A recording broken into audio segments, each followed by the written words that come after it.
अपनी नादरा की tracking ID को कैसे ट्रैक करें। नादरा के अंदर दी गई दरखास्त को चेक करने के लिए 3 तरीकेकार हैं। पहला तरीका यह है कि आप 8400 पर अपनी ट्रैकिंग आईडी का नंबर सेंड करें। दूसरा ये है कि आप 1777 पर हेल्पलाइन पे कॉल करके अपनी आईडी के बारे में पूछ सकते हैं। तीसरा तरीका जो इजी भी है, सिंपल भी, जो इस वीडियो के अंदर बता रहा हूँ, वो है पाक आइडेंटिटी ऐप से आप अपनी आईडी को ट्रैक कर सकते हैं। चाहे ऐप से अप्लाई किया हो या नादरा ऑफिस से टोकन लिया हो, अब लाइनों में लगने की जरूरत नहीं। नादरा फीस कब जमा करवानी है, आपकी एप्लीकेशन सबमिट हो गई है, आईडी कार्ड कब आएगा या बे फॉर्म है कब आएगा, बस अपनी आईडी डालें और अपनी दरखास्त का पूरा स्टेटस और प्रोसेस घर बैठे चेक करें। वीडियो आगे बढ़ाने से पहले चैनल सब्सक्राइब कर लें और लाइक जरूर करें ताकि नादरा की हर नई अपडेट आप तक पहुंच सके। जब आप नादरा पाक आइडेंटिटी ऐप पर अप्लाई करते हैं तो आपको ट्रैकिंग आईडी और पासवर्ड मिलता है। उसी तरह अगर आप नादरा ऑफिस जाके अप्लाई करते हैं तो जो टोकन स्लिप मिलती है उस पर भी ट्रैकिंग आईडी और पासवर्ड लिखा हुआ होता है। नादरा की पाक आइडेंटिटी ऐप के अंदर नई अपडेट में एक नया फीचर आया है, TID ट्रैकिंग। आप लोगों ने सबसे पहले इस पर क्लिक करना है और अपनी ट्रैकिंग आईडी नंबर और पासवर्ड यहाँ पे दर्ज कर देना है और आप सब कुछ मालूम हासिल कर सकेंगे। आप लोग देख सकते हैं कि हमारी एप्लीकेशन सबमिट भी है और हमारी जो पेमेंट है वो भी कंप्लीट है। ये आपको एक दिखाने के लिए था।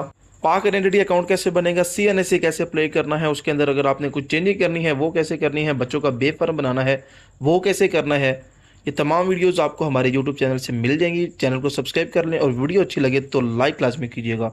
खुदा हाफिज़।